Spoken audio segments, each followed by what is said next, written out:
আল্লামা মুফতি আব্দুল মালেক সাহেব দামাত বারাকাতুহু সারা বাংলাদেশে আঙ্গুলে গোনার মতো টপ লেভেলের যে কয়েকজন মাত্র আলেম আছেন, এর মধ্যে একজন।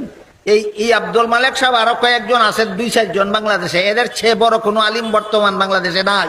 তাহলে আব্দুল মালেক সাহেব একজন সাধারণ আলেম না, বাংলাদেশের শীর্ষস্থানীয় আলেম, জাতীয় মসজিদের খতিব, বাইতুল মুকাররম মসজিদের খতিব।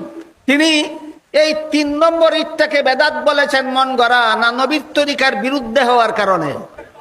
3 নম্বর ইটটারে ঈদে মিলাদুন নবীকে তিনি বেদাত বলেছেন মন গড়া নয়, এটা নবীর শিক্ষা দেওয়া ঈদের বিপরীত হওয়ার কারণে।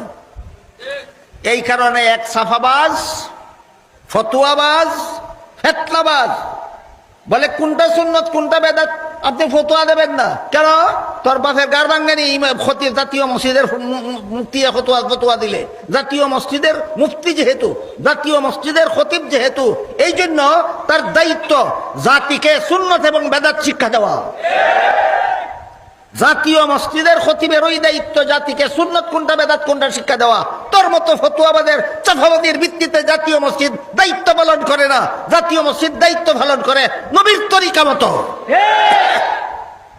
বুঝা থাকলে বলেন, জাতীয় মসজিদের খতিব হইলে জাতিকে সুন্নত বেদাত শিক্ষা দেওয়ার দায়িত্ব নাই না দায়িত্ব আছে? তার দায়িত্ব ভালো করে। তুই করতে গাইছ সাফাবাদ, জাতীয় মসজিদে নির্দেশ দিতে সুন্নত কইতো না বিদাত কইতো না, কইতো তোর বাপের মাথা।